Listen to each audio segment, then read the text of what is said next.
안녕하세요. 위버스 성형외과 원장 서승조입니다. 오늘은 눈 처짐에 대해서 이야기를 해볼까 해요.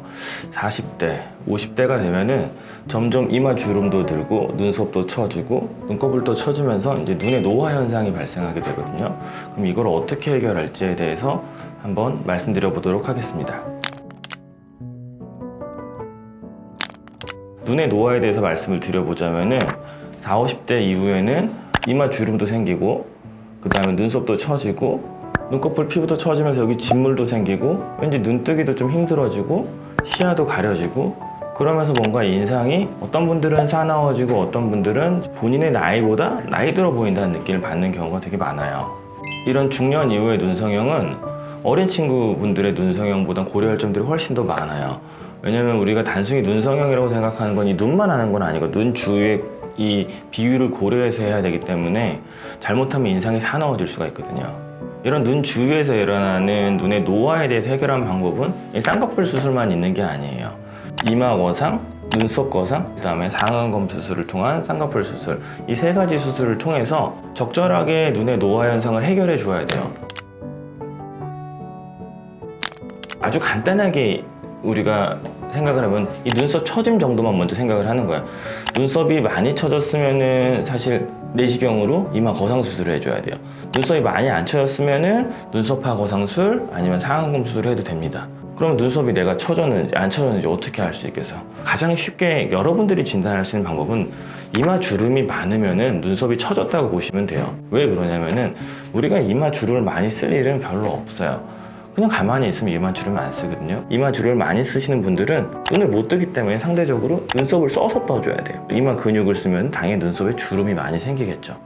눈썹이 처졌다면은 여기 어때요? 끝잔등에 주름이 많이 생겨요. 이렇게 주름이 많이 생긴 분들은 아, 내가 눈썹이 좀 처진 편이구나 라고 생각을 하는 거예요. 상안검 수술을 할 경우에는 쌍꺼풀로 라인을 잡을 수 있고 좀 더 비대칭도 교정할 수가 있고요. 또 눈썹 내측의 지방도 제거할 수 있고 제일 중요한 건 눈매 교정을 할 수가 있어요. 나이가 들면서 눈 뜨는 근육이 안검판에 떨어지면 눈 뜨는 힘 자체가 떨어지는 경우도 있어요. 이런 경우에는 상안검 수술을 통해서 눈 뜨는 근육부터 교정을 해주는 게 훨씬 더 좋겠죠. 그 다음에 이제 눈썹 밑 거상술.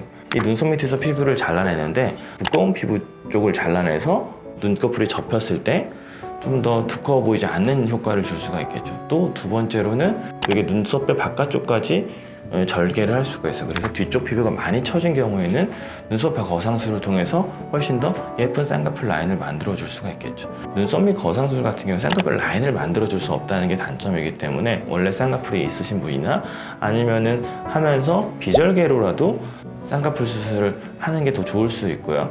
또 마지막으로 너무 라인이 비대칭이거나 눈 뜨는 근육이 조금 힘이 없거나 아니면 눈동자의 앞라인의 처짐을 해결하는 거는 이 눈썹 및 거상술은 좀 하기 힘들어요. 그래서 눈 쪽에 앞라인을 만들 때는 상안검 수술을 같이 하는 경우도 덜어 있습니다. 마지막으로 이마 거상술에 대해서 말씀드릴게요. 대부분은 내시경을 통해서 구멍을 3개 혹은 5개의 구멍을 뚫고 내시경을 통해서 이마 근육을 끌어올려서 고정하는 거죠, 여기를. 그때 이거의 가장 큰 장점은 우리가 나이 들면서 처지는 눈썹을 올려줄 수 있다는 가장 큰 장점이 있죠. 두 번째로는 여기 있는 이 인상 쓰는 근육을 조작을 할 수가 있어요. 그래서 이 근육들을 조작함으로써 이 눈썹 미간의 이 주름도 해결할 수 있지만 이마를 조금 더 편편하고 부드럽게 만들어 줄 수가 있다는 가장 큰 장점이 있습니다. 단점으로는 뭐 쌍꺼풀을 건드리는 건 아니기 때문에 원래 쌍꺼풀이 있는 분들이 하는 게 제일 좋을 거고요. 만약에 없으시다면은 간단하게 비절개 쌍꺼풀을 통해서도 이거를 보완해 줄 수가 있겠죠. 오늘은 눈 처짐에 대해서 말씀을 드렸어요. 눈 처짐은 단순히 눈꺼풀 처짐만은 아니다 라는 걸 꼭 기억해 주셨으면 좋겠고요. 눈 처짐이 있었을 때는 이 눈썹부터 눈꺼풀까지 모든 부위에서 처짐이 같이 발생하는 거기 때문에 이거에 대한 해결을 위해선 충분히 전문의 선생님들과 상담을 통해서 결정하는 것이 제일 좋을 것 같습니다. 지금까지 위버스 성형외과 원장 서승주였습니다. 감사합니다.